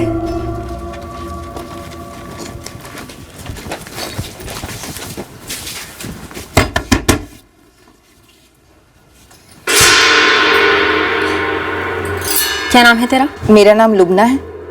आपकी तारीफ? शरीफों से तारीफ नहीं पूछा करते। इस घर में क्या कर रही है? मेरे शौहर का घर है, उनके साथ रहने आई हूँ। सवाल करने वाली आप कौन होती हैं? तेरा आने वाला कल हूं मैं, ठीक से चेहरा देख ले। ये क्या कह रही हैं आप? कौन है लुबना? तो मुश्ताक मियां हमको छोड़कर एक और निकाह कराए, लेकिन अपनी इस लुबना बेगम को बताया कि नहीं तुमने कि इस शहर में एक नहीं 2-2 बच्चे हैं तुम्हारे, जिनकी परवरिश के लिए तुमने इतने सालों में एक दमड़ी तक नहीं दी। मुझे तो भूल ही जाओ। लुबना, अंदर जाओ, आफरीन रो रही है। अरे रुको लुबना बेगम, अपने इस बादशाह की काली करतूतों के बारे में तो सुनकर जाओ। आफरीन तो क्या, तुम खुद भी फूट फूट कर रोने लगोगी। ये क्या कह रही है जी? लुबना, तुम अंदर जाओ, जाओ। चल साली, दफा हो यहाँ से, वरना लात मारकर बाहर निकालूंगा। मेरा तुझसे कोई वास्ता नहीं है और रहे तेरे बेटों से। वो लुबना के साथ मजे मारता रहा और फिर जब दिल भर गया, खुशबू खत्म हो गई, तो इत्र की खाली शीशी की तरह फेंक दिया लुबना को। कौसर, जरा एक बनारसी पान बना दे। मुफ्त में तो दूंगी नहीं, और तुम्हारी और मेरी कोई रिश्तेदारी अब रही नहीं। ये ले। यूसुफ और अफजल कैसे हैं? वाह, आज इतने सालों बाद मेरे बच्चों की खैरियत पूछ रहे हो। सब कुछ ठीक ठाक तो है? क्या हुआ, यूं मुंह लटकाए क्यों खड़े हो? लुबना के अम्मी अब्बू ने भी दहेज देने से इनकार कर दिया क्या? घर से निकाल दिया खुद गर्ज को मैंने। कुत्ते की दुम टेढ़ी की टेढ़ी ही रहेगी। अरे मुश्किल से 2 साल की है आफरीन। लुबना कहाँ लेके उसे मारी मारी घूमेगी? छोड़ दिया ना मेरी तरह उसे भी। आफरीन को मैंने रख लिया, अब मैं पालूंगा उसे। तुम यूसुफ और अफजल को लेकर मेरे पास वापस आ जाओ, हम फिर से निकाह करेंगे, हम नई जिंदगी की शुरुआत करेंगे कौसर। सालों की बदले की आग मानो पल भर में बुझ गई मैडम। इसीलिए यूसुफ और अफजल को लेकर मुश्ताक के पास वापस चली गई। सारे गिले शिकवे माफ करके फिर से निकाह कर लिया मुश्ताक से मैंने। और आफरीन? आफरीन को पूरे 2 साल तक अम्मी बनकर पाला है मैंने। मेरे तो जैसे जिगर का टुकड़ा थी वो। फिर क्या, कुत्ते की दुम फिर से टेढ़ी हो गई। साला इस मर्द जात को हर जगह मुंह मारने की और मनमानी करने की बीमारी में छूट और फितरत दोनों है। जब चाहा निकाह कर लिया, जब चाहा तलाक बोल दिया, और एक बार फिर मुझे मुश्ताक ने तलाक दे दिया। लेकिन इस बार मैं भी डटी रही, चौकड़ी मारकर बैठ गई घर में। कहा कि घर नहीं छोड़ूंगी, तू निकल जा। तो फिर मुश्ताक आफरीन को लेकर चला गया। फिर घर कब बेचा? वो तो अभी 4 महीने पहले की बात है। घर बेच दिया बिना बताए, चोरी छुपे। मेरा घर है कौसर, किसी को बेचूं या खैरात में दूं मेरी मर्जी। तू कौन होती है बीच में बोलने वाली? अरे तेरे 2 बच्चों की अम्मी हूं मैं वो हूं जिसे तू एक दमड़ी नहीं देता घर के खर्च के लिए, और ऊपर से सर से छत छीन रहा है। अब तू देख मैं तेरे से क्या छीनती हूँ, बर्बाद कर दूंगी तुझे। अम्मी, अब्बू ने एडवांस भी ले लिया और अपना घर ना उस राशिद खान को बेच दिया है। फिर से निकाह करके खुद तो बदोई में अपना नया घर बसा लिया और हमारा घर छीन रहा है। नहीं छीन पाएगा, इस बार हम घर से बिल्कुल हिलेंगे ही नहीं। आप ही बताइए मैडम, आफरीन को मार के मुश्ताक का घर मेरे नाम हो जाता? नहीं ना, तो मैं क्यों मरवाऊंगी आफरीन को? भड़ास निकालने के लिए, हसीना और मुश्ताक को फंसाने के लिए। भड़ास तो थी और निकालनी भी थी, लेकिन मुश्ताक पर। और अगर किसी को भेजना ही था मुझे तो फिर मुश्ताक को मरवाती ना, आफरीन को क्यों? ये यूसुफ है या अफजल? यूसुफ और अफजल आफरीन के भाई थे मैडम। सौतेले, वो भी सिर्फ 2 साल के लिए। तुम्हारे दोनों बेटे चोर हैं कौसर। बाप का थप्पड़ नहीं पड़ा ना मैडम, इसीलिए। और बाप जब दोबारा से जिंदगी में आया भी तो बहुत देर हो चुकी थी। लेकिन ये बात यकीन से जरूर कह सकती हूँ मैडम कि मेरे दोनों बेटे बिगड़े ब जरूर हैं, लेकिन मुश्ताक की तरह कमीने नहीं है। लुबना? बहुत जलील कर कर निकाला लुबना को मुश्ताक ने। लेकिन कोई अपने पेट से जनी हुई बेटी को कैसे मार सकता है? ना जी ना, मेरे हिसाब से तो ये किया धरा मुश्ताक का ही है, या फिर जो अभी है उसके साथ। हसीना? हाँ हसीना। मैडम मुझे लगता है कि हसीना मुझसे और लुबना दोनों से ज्यादा चालाक है, और इसीलिए शायद मुश्ताक उसको तलाक नहीं दे पा रहा होगा, और तभी ये नाटक कर रहा है हमदर्दी लेने के लिए। मैडम मुश्ताक पर बिल्कुल भी विश्वास नहीं किया जा सकता, और वो तो झाड़ फूक भी करता है। झाड़ फूक? और मैं? सीधे सीधे पूछता हूँ, झाड़ फूक करते हैं नहीं करते? बेचते हो ना ताबीज? मैं सिर्फ इत्र बेचता हूँ साहब, और शौकिया ध्यान लगाता हूँ। शौकिया ध्यान? ये क्या होता है? लोग अपनी परेशानियां लेकर मेरे पास आते हैं, मैं ध्यान लगाकर उनका हल ढूंढता हूँ।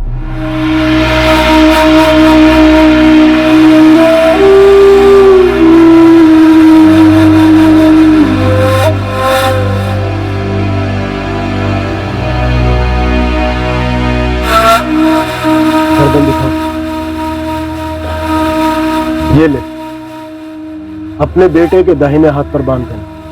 यहाँ बुखार उतर जाएगा और कोई भी शैतानी ताकत तेरे घर आने की हिम्मत नहीं करेगी। ये कोई काला जादू नहीं है साहब, बस दुआ है लोगों की मदद के लिए, उनकी बरकत के लिए। तुम्हारा ये क्या मुराकबा जो भी है, ध्यान लगाओ और बताओ कि आफरीन का कत्ल किसने किया? मैंने आपको बताया तो है, लेकिन आप सुनते ही नहीं। हसीना हसीना हसीना। सुन ली और मान भी ली तुम्हारी बात। अब जरा ये भी बता दो कि उस दोपहर को तुम्हारे घर पर ये जो नकाबपोश आया था, ये कौन है?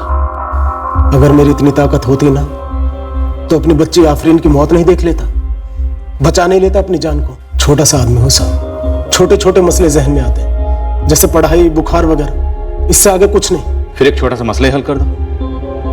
इब्राहिम के घर के बाहर जो सीसीटीवी कैमरा लगा हुआ है वो ऐन उसी वक्त बंद क्यों हुआ जिस वक्त आफरीन का कत्ल हुआ? क्या माजरा है? इब्राहिम से दुश्मनी तुम्हारी? क्या छुपा रहा है? इब्राहिम का इससे कुछ लेना देना नहीं है। मैंने आपसे कहा ना कि हसीना ने ही जरूर इस आदमी को भेजा होगा। क्यों? तुम्हारी पहले 2 बीवियों को तुमसे क्या मिल गया? बूटी कौड़ी नहीं, उल्टा तुमने उन दोनों को बेघर कर दिया। हसीना को तुम्हारी बच्ची को मारकर कौन सा खजाना मिलने वाला था? तो क्या मैंने मार दिया अपनी बच्ची को? सगे बाप ने बिना मां के 2 साल पाला है उसे, जान थी वो मेरी। तो फिर यूसुफ और अफजल क्या थे मुश्ताक मियां? उन्हें तो कौसर ने मुझसे छीन लिया।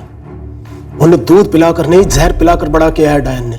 और जादू और टोना टोटका तो उस हसीना ने किया है आप लोगों पर, जो आप उसकी तरफदारी किए जा रहे हैं। मैंने हसीना से शादी सिर्फ इसलिए की थी कि अपनी बच्ची को मां का प्यार दे सकूं। इसीलिए हसीना को गोलियां खिला खिलाकर उसे मां बनने के हक से महरूम रख रहे थे। फिर उसकी तरफदारी, जब आप लोगों ने ठान ही लिया है कि मेरी बच्ची के कातिल को पकड़ना नहीं है, तो फिर ये दिखावा क्यों?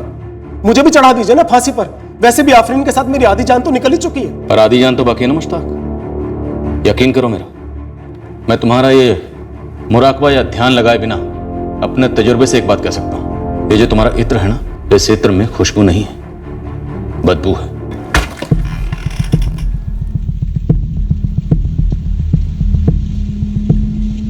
सालों से यही मुराकबा कर रहा हूं सरकार। ध्यान से देखिए, कोई जादू टोने वाली चीज दिखाई देती है आपको? ये तुम्हारा साइड बिजनेस कब से चल रहा है? किस किस्म के लोग आते हैं तुम्हारे पास? कोई रिकॉर्ड है? कोई रिकॉर्ड नहीं है साहब। बस जो लोग परेशान होते हैं मुझे खुद ढूंढ लेते हैं। मैं खुद से कुछ नहीं करता। करवाते हो? करवाता हूं? क्या करवाता हूं साहब? वो तो तुम बहुत जल्द बताओगे। पहले ये बताओ कि ये कौन है? और तुम जानते हो मुश्ताक? तुम जानते हो?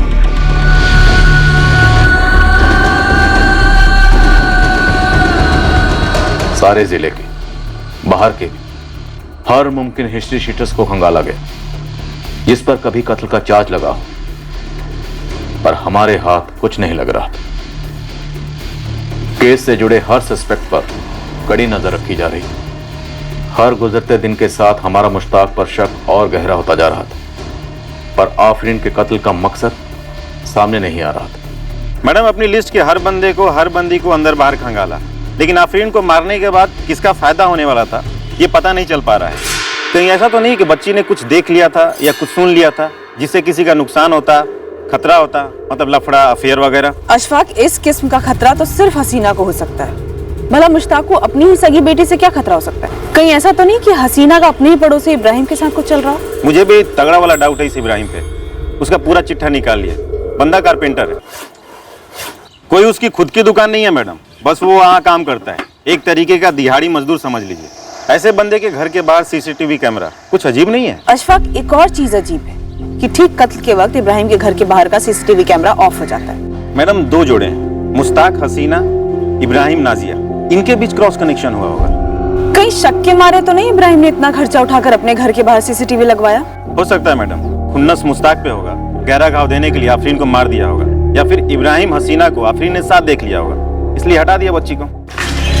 सर, कानपुर में लुबना का पता चल गया है। उसकी तरफ से कोई रंजिश? सर, जब कानपुर पुलिस ने लुबना को आफरीन के मर्डर के बारे में बताया तो वो चौंक गई। मैं समझी नहीं, कह क्या रहे हैं आप? यही कि जब मुश्ताक ने आपसे आफरीन को छीना तो तकलीफ तो बहुत हुई होगी आपको। इससे आपका क्या ताल्लुक है? ये मेरे, मुश्ताक और आफरीन का निजी मामला है। अब ये मामला सिर्फ आपके और मुश्ताक के बीच में रह गया है। क्या बकवास कर रहे हैं आप? आपको वाकई नहीं पता आफरीन के बारे में? क्या? उसका कत्ल हो गया है। क्या?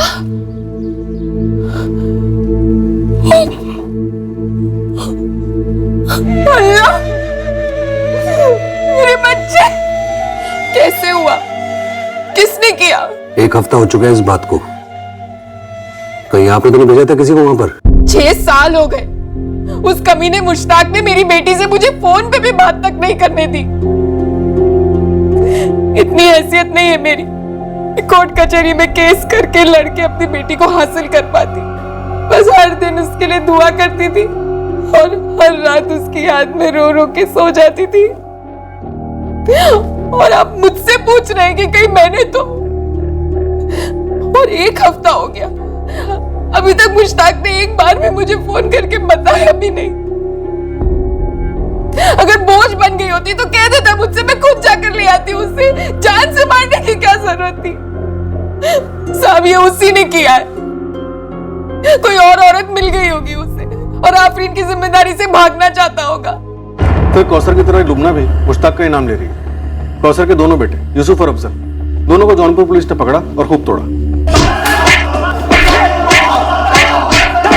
सर, यूसुफ और अफजल को रात भर तोड़ा, लेकिन दोनों लड़के यही कहने कि इसमें इनका कोई हाथ नहीं है। ये भी अपने बाप मुश्ताक पर ही उंगली उठा रहे हैं। शायद कौसर ने अपने बेटों से नहीं बल्कि किसी और से ही काम करवाया। सर, कौसर के कॉल रिकॉर्ड स्कैन किए मैंने, सब कुछ क्लीन है सर, उसका कोई इन्वॉल्वमेंट नजर नहीं आता। सर, मुश्ताक के दोनों एक्स बीवियां लुबना और कौसर भी मुश्ताक की करण बीवी हसीना की तरह ही मुश्ताक का ही नाम ले रही है। हसीना ने आफरीन को भेजा दरवाजा खोलने के लिए और आफरीन मारी गई। अब सवाल यह है कि क्या टारगेट आफरीन थी या फिर टारगेट हसीना थी और आफरीन गलती से मारी गई? सर, अगर हम ये मान के भी चलें कि आफरीन गलती से मारी गई तो टारगेट हसीना थी, क्योंकि वो दरवाजे पर मिली नहीं, इसलिए कातिल ने हड़बड़ाहट में या फिर गुस्से में बच्ची को मार डाला। मुश्ताक को शक था कि हसीना और परवेज का चक्कर है, तो हो सकता है मुश्ताक ने किसी को भेजा हो हसीना को मारने के लिए, और कातिल चूक गया और उसने गलती से आफरीन को मार दिया। सर, हाजिर रुमाल से चेहरा ढकने वाला शख्स ही इस राज पर से पर्दा उठा सकता है कि आफरीन को किसने और क्यों मार डाला। शाहिद को हम 2 दिन के लिए ऑब्जर्वेशन में रखेंगे। अगर उसका ये डिप्रेशन या मायूसी और बढ़ने लगी तो हमें उसे हेवी डोज देने होंगे। ऐसा क्या है जो उसे अंदर ही अंदर खाया जा रहा है, वो बता भी नहीं रहा। ऐसी क्या बात है जो उसे परेशान कर रही है? क्या आपको इसके बारे में कुछ पता है? मुझे कुछ पता नहीं डॉक्टर साहब। दवाई का टाइम हो गया है शायद। ये ले लो।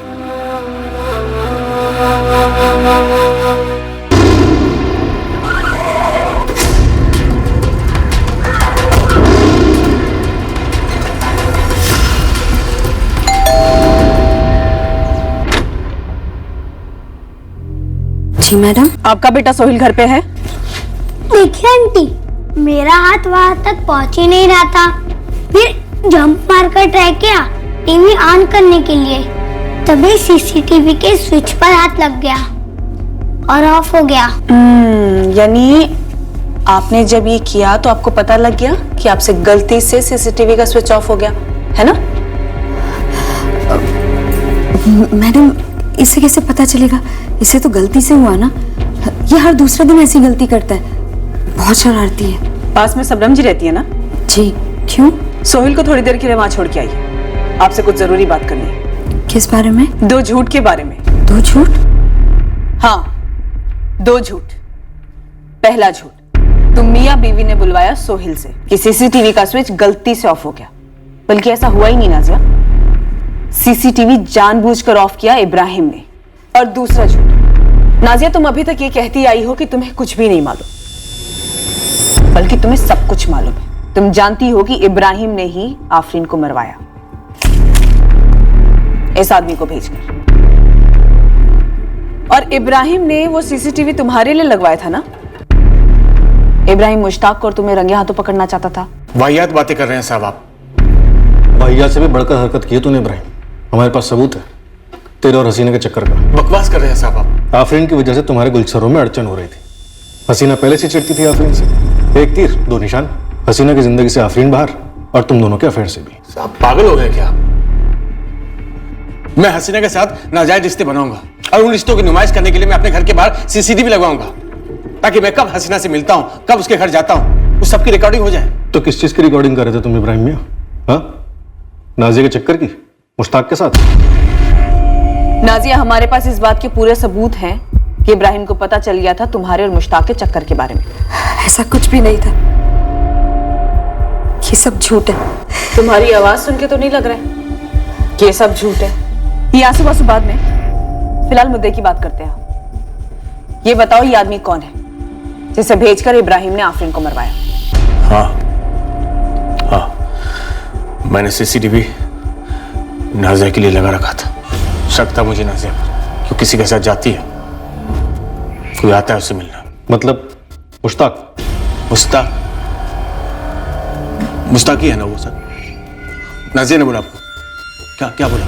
बताओ नाजिया, एक औरत पर कितनी बारीकी से नजर रखी जाती है, कितनी आसानी से उस पर शक कर लिया जाता है। अगर वो थोड़ी देर घर से बाहर रहे या किसी से 2-4 बातें कर ले तो उस पर चक्कर का ठप्पा लग जाता है, उसे जलील किया जाता है। आप तो एक औरत है, आप समझ सकती हैं कि मुझ पे क्या गुजर रही होगी। इस वक्त मैं एक पुलिस ऑफिसर हूं नाजिया, मुझे ये जानने में रत्ती भर भी इंटरेस्ट नहीं है कि तुम पे क्या गुजरी थी। फिलहाल मुझे ये जानना है हुआ क्या था, सच क्या है। सच ये है, पूरी वफादारी के बावजूद, पूरे प्यार के बावजूद मेरा शौहर मुझ पे शक करता है, और उसी शक की वजह से इब्राहिम ने आफरीन को मार डाला। मैं नहीं जानती इब्राहिम ने क्या किया है, पर बस इतना जानती हूँ कि वो सीसीटीवी रोज मेरी इज्जत को ठेस पहुंचाता है। उसे देखती हूँ ना तो मुझे घिन आती है। मैडम, सोहेल ने गलती से उस दिन उसी वक्त उसे बंद कर दिया था। वो सिर्फ एक इत्तेफाक था। आप मानो या ना मानो मैडम, पर यही सच है। सच क्या है मुझे नहीं पता, लेकिन अगर मुश्ताक के साथ नाजिया का चक्कर होता भी तो भी मैं एक मासूम बच्ची को क्यों मार डालता साहब। और साहब एक बार मेरी तसल्ली के लिए बोल दीजिए, जो आपने बताया वो सच मुश्ताक ही था ना? हमने कुछ बताया नहीं, हमेशा क्या मुश्ताक से बदला लेने के लिए तुमने आफरीन की आफरीन को नहीं मारा साहब मैंने। अगर चक्कर का पता चलता भी तो नाजिया या मुश्ताक को या फिर दोनों को मार डालता शायद मैं, या कम से कम नाजिया को तलाक तो दे देता, पर एक बच्ची पर अपना गुस्सा नहीं उतारता साहब। शकी हूं, वहशी नहीं। फिर एक बार हम अंधेरे में चारों तरफ तीर चला रहे थे। हमारी तहकीकात की वजह से जो संभावनाओं का और भावनाओं का पिटारा खुला था, उससे कुछ संदिग्धों के घरों में खलबली मचनी शुरू हो गई थी।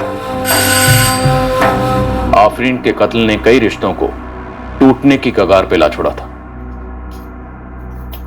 तुम्हें जफर को लेकर कहीं जाना है तो जा सकती हो, मैं रोकूंगा नहीं।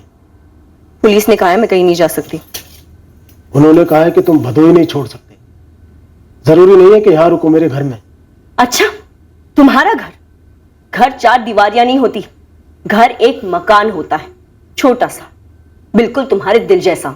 परवेज का घर तो बड़ा है ना, वहां चली जाओ। जफर को बाप का सुख भी मिल जाए, सब खुश रहेंगे। तुम, मैं, मुश्ताक सैयद, मुझे कौसर या लूबना मत समझना कि भीगी बिल्ली बनकर सिकुड़ जाऊंगी। कोर्ट में नंगा करूंगी तुम्हें, डीएनए टेस्ट से साबित करवाऊंगी कि जफर तुम्हारी औलाद है, और फिर ऐसी कीमत वसूलूंगी तुमसे कि दोबारा किसी औरत को इस्तेमाल करके फेंकने की जुर्रत नहीं करोगी तुम। उसी कीमत के लिए आफरीन को मरवा डाला। आफरीन को तुमने मरवाया है, क्योंकि तुम्हारे अंदर इंसानों का खून नहीं, खुदगर्जी के नाले का गंदा पानी बहता है। कमीने, सुअर की औलाद हो तुम, जहरीले सांप हो तुम। दोबारा हाथ उठाने की सोचना भी मत। हसीना बनकर बहुत कुछ झेल लिया, लेकिन असली नाम हर्षा है। अगर दोबारा हाथ उठाया ना तो 2 हाथ मिलेंगे बदले में, दांत पेट में होंगे तुम्हारे। ऐसा क्या मुश्ताक में जो मुझ में नहीं साली? बोल बोल, उसी से मिलती थी ना? वही तलाशी है ना? वो मेरे जैसे शकी पागल तो नहीं है, नहीं है ना? मुझे कैसे पता चला? क्या सबूत मिला उन्हें? बोल, क्या सबूत मिला? बोल, क्या सबूत मिला उनको? कैसे पता चला?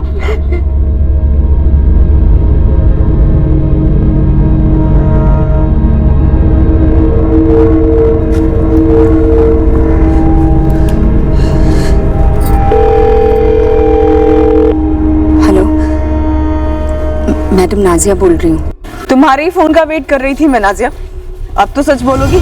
मैडम सच आप पता कीजिए, बस मेरी एक बात सुनिए। हाँ सुन रही हूँ। मुश्ताक के साथ मेरा कोई चक्कर वक्कर नहीं था, बल्कि वो मेरा फायदा उठा रहा था। कैसा फायदा? मेरे शौहर का काम ठीक नहीं चल रहा था, बहुत तंगी थी, घर में हर वक्त मायूसी रहती थी। ये कुछ 7-8 महीने पहले की बात है। दिल हल्का करने के लिए मैंने ऐसे ही एक बार मुश्ताक को अपने घर की हालत बता दी, तो उसने कहा कि वो मुराकबा करेगा और तावीज़ देगा, जिससे हमारी सारी तकलीफें दूर हो जाएगी। मुश्ताक पर भरोसा ना करने जैसी कोई बात ही नहीं थी मैडम। मुश्ताक भाई कहती थी मैं उन्हें।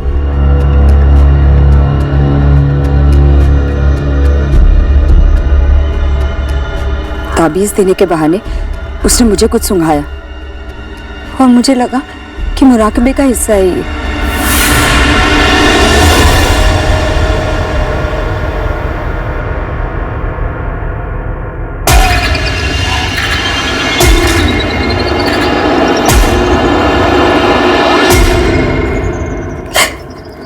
रेप किया उसने तुम्हारा? नाजिया, देखो नाजिया, डरो नहीं, बोलो। जी मैडम, बेहोशी में फायदा उठाया और जब होश आया तो उसने मुझे धमकी दी। वीडियो बनाया? उसने भूला कि वीडियो बनाया, पर मैंने तो देखा नहीं। उसने कहा कि अगर मैं अपना मुंह खोलूंगी तो वो वीडियो इब्राहिम को दिखा देगा और मोहल्ले वालों को भी। फिर ये बार बार हुआ? जब भी बुलाता जाना पड़ता था। नाजिया, तुम हमारे पास आती, एक बार हमसे शिकायत करके तो देखती, खाल उधेड़ देते हम उसकी। और साथ में मेरी इज्जत भी उतरती। बस मैडम, यही बताना था। आफरीन के कत्ल के बारे में मुझे कुछ नहीं मालूम। इब्राहिम मुझ पे शक करता था क्योंकि मुझे उस कुत्ते मुश्ताक से मिलने जाना पड़ता था, पर बस अब और सहन नहीं हो रहा था मैडम, इसलिए आपको बता दिया। और एक बात और बतानी है आपको मैडम। हाँ बोलो नाजिया। मैं अकेली नहीं हूँ, इस मोहल्ले में और भी औरतें जिनके साथ ऐसा हुआ है। और कौन कौन है? नाम बताओ। मर जाऊंगी लेकिन नाम नहीं लूंगी। और आप भी मेहरबानी करना, मेरा नाम मत आने देना। नाजिया, ऐसा नहीं होता है, तुम्हें सामने आके शिकायत दर्ज करानी होगी और उन सभी औरतों को साथ लाना होगा। ये नहीं हो सकता मैडम, अगर आपने जिद की तो समझिए हमारी ये बात हुई ही नहीं। यहाँ हम दुश्मनियां खोद रहे थे और निकला ये सड़ा हुआ लीचड़ चूहा। ऐसा हो सकता मुश्ताक के किसी विक्टिम ने बदला लेने के लिए वार किया। समय ने नाजिया को काफी समझाया, वो दावे के साथ बस यही कह रही है कि ना वो और ना बाकी औरतें सामने आएंगी शिकायत दर्ज कराने के लिए। सबको अपनी बदनामी का बहुत डर है।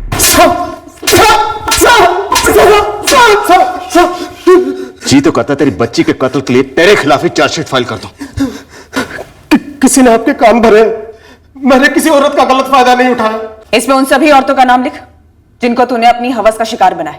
लिख जल्दी। ये मेरे खिलाफ कोई खतरनाक साजिश है।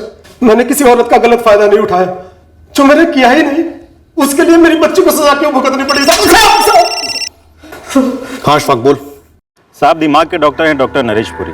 उनके क्लिनिक में एक छोटा सा वार्ड भी है। शाहिद सिद्दीकी वहीं एडमिट है। कौन है शाहिद सिद्दीकी? बिजली विभाग में क्लास 3 रैंक का कर्मचारी है। ये शाहिद का क्या लेना देना आफरीन के मर्डर से? शायद इसी ने मर्डर किया साहब। उस क्लिनिक में एक अटेंडेंट है रौनक सिंह, मेरा दोस्त है, उसने टिप दी। अशफाक भाई सुनो तो, आज जब मैं शाहिद सिद्दीकी के कमरे में उसे दवाई देने गया तो वो नींद में कुछ कुछ बड़बड़ा रहा था। माफ कर दो अल्लाह, गलती को माफ कर दो अल्लाह, रहम कर दो, मुझसे बहुत बड़ा गुनाह। बच्चे को नहीं मारना चाहिए, बच्चे को नहीं मारना चाहिए, गलती हो गई मुझसे। जब उसने बच्ची कहा तब मेरी घंटी बजी। तुमने वो हाजी रुमाल वाले की तस्वीर दिखाई थी ना मुझे, कहा था कि किसी बच्ची का मर्डर हुआ है हाशिम नगर में। ये बंदा हो सकता है आफरीन का कातिल। शाहिद की माँ का नाम है रूबीना। ऐसे साहब मैंने अपनी 2 खास लड़कियों को हाशिम नगर में फील्डिंग पे लगाया और उन्होंने बड़ी चालाकी से कई औरतों से पता लगाया। ये मुश्ताक की काली करतूतों वाली बात सच है? 16 ने सच है साहब, लंबी लिस्ट है औरतों की। पर ये शाहिद की उससे क्या दुश्मनी थी? क्या इसने लड़कों के साथ भी कुछ ऐसा किया? शाहिद सिद्दीकी हमें देखकर चौंक गया था। उसे लगा उसका राज उसकी मां ने हमारे सामने खोल दिया था, पर हकीकत यह थी कि उसने खुद नींद में बोलकर अपने आप को पकड़वाया था। और जाहिर सी बात थी उसे यह बात मालूम ही नहीं थी।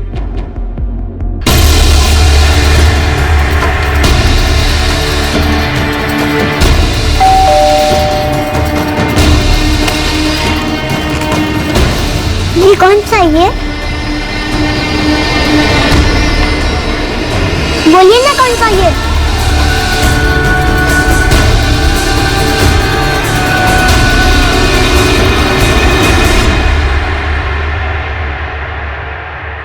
क्यों शाहिद, किस बात का गुस्सा निकला आफरीन पर?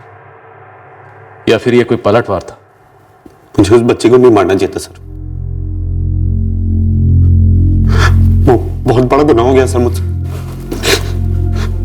मैं उस बच्चे को नहीं मारना चाहता था सर। तो फिर किसे मारना चाहते थे? आपको पता था, 18 अक्टूबर से ही आपको पता था ना कि आपके बेटे शाहिद ने आफरीन का कत्ल कर दिया है? नहीं, शाहिद ने कत्ल नहीं किया, उसके हाथों गलती हुई है जिसके लिए वो जिम्मेदार नहीं है। तो फिर कौन जिम्मेदार है रुबीना? मैं।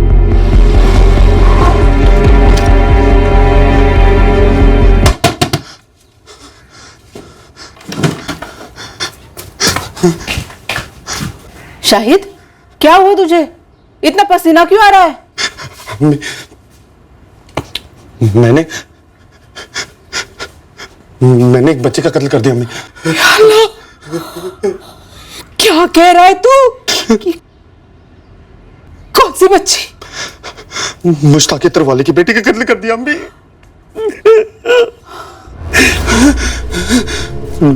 मैं मुश्ताक को मारने जा रहा था, उसके घर के तो दरवाजा उसकी बेटी ने पता नहीं क्या हुआ मुझे, और मैंने उसको ही मार दिया अम्मी। मैंने उस छोटी सी बच्ची को मार दिया।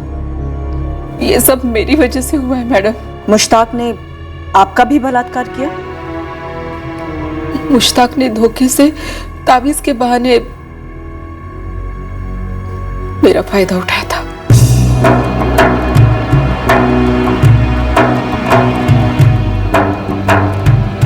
मेरे शौहर के इंतकाल के बाद मैं तन्हा हो गई थी, मायूस रहती थी, डर सा लगा रहता था। सोचा तावीज बनवा लो, सुकून मिलेगा, इसलिए गई मुश्ताक के पास।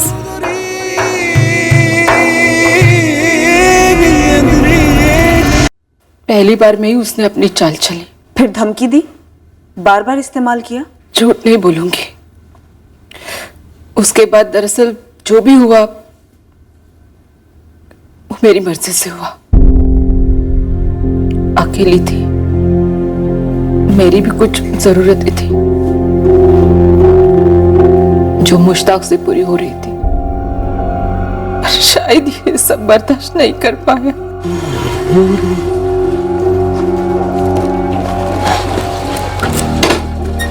अस्सलाम वालेकुम शाहिद मियां। क्यों आता रहता है ये इतर वाला? मुश्ताक भाई बोले बेटा बड़े हैं तुमसे, और आते क्योंकि मैंने उन्हें बुलाया था। क्यों?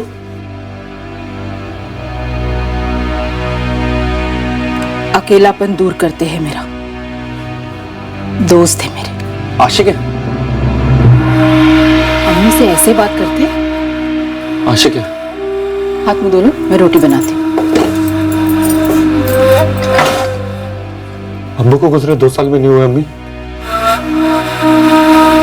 तू नहीं समझेगा, किसी के साथ रहकर भी इंसान सालों साल अकेला हो सकता है। अरे इज्जत विज्जत भी कुछ चीज है या नहीं है अम्मी? और क्या वो निकाह करेगा तुमसे? शादीशुदा है, 1 से ज्यादा बार शादियां कर चुका है अम्मी, उसकी भी गम बनोगी तुम? ये सब ऐसे ही चलता रहेगा? बोलो अम्मी। मुझे कुछ नहीं बोलना। तुम नहीं बोलोगी तो जमाना तो बोलेगा, और बोलेगा नहीं थूकेगा अम्मी। ना अम्मी मिलना मन कर रही थी और ना मुश्ताक। मैंने उसको भी समझाने की कोशिश की थी। मुश्ताक भाई, आज के बाद आप हमारे घर नहीं आएंगे। शाहिद मियां, अभी तुम छोटे हो। चुप, मना कर दिया ना आपको। अम्मी है वो मेरी, इज्जत है उनकी और मेरी भी इज्जत है, समझे आप?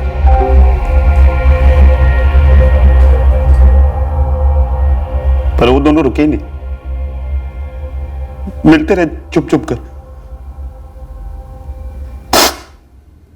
लेकिन मुझे भी ना बदबू आ गई सर। उनसे अगर रहा नहीं जा रहा तो मुझसे सहा नहीं जा रहा था। मुश्ताक की बीवी हसीना, उसने भी तुम्हारा साथ दिया था? नहीं सर, मैं उसे नहीं जानता। मैं तो वहां पे मुश्ताक को मारने गया था। पूरी तैयारी के साथ गए थे, चेहरा छुपाकर? मैंने वो किराने वाले की दुकान पे सीसीटीवी देख लिया था तो मुंह ढक लिया। मेरा इरादा था कि मैं उसके घर जाके उसका गला दबा दूंगा और फिर चैन से जीऊंगा। मगर दरवाजा उस बच्ची ने खोला सर।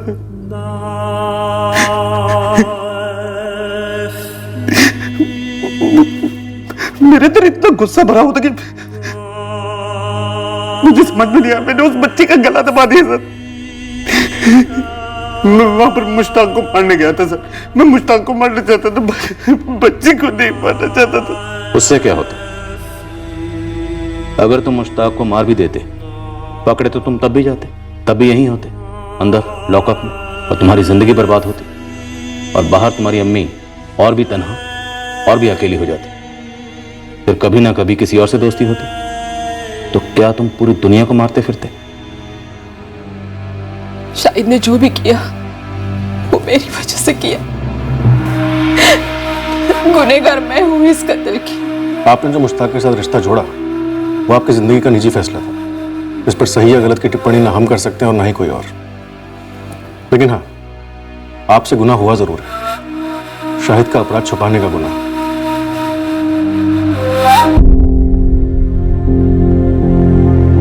मैं अपनी चीजें लेने के लिए आज शाम को या कल सुबह तक किसी को भेज दूंगी। मत जाओ हसीना, मुझसे गलती हो गई। मुझे तुम पर इल्जाम नहीं लगाना चाहिए था। ताज्जुब होता है मुझे मुश्ताक, 3 औरतें जिसमें एक मैं भी शामिल हूं कैसे तुम्हारे चंगुल में फंस गई। लेकिन अब पता चल रहा है ऐसी कई सारी औरतें थी। खैर, हम तो अपने आप को संभाल लेंगे, लेकिन एक बात तुम हमेशा याद रखना कि तुम्हारी जान आफरीन के कत्ल के जिम्मेदार तुम खुद हो। उस मासूम की जान तुम्हारी करतूतों की वजह से गई है, और इस बात की सजा तुम्हें कानून दे या ना दे, अल्लाह मियां जरूर देंगे। मोहल्ले की एक भी औरत मुश्ताक के खिलाफ शिकायत करने के लिए सामने नहीं आई। हम उसके खिलाफ कोई केस नहीं बना पाए, और कुछ दिनों बाद हमें पता चला कि मुश्ताक को उसके मोहल्ले वालों ने घर और दुकान बेचकर वहां से जाने के लिए मजबूर कर दिया।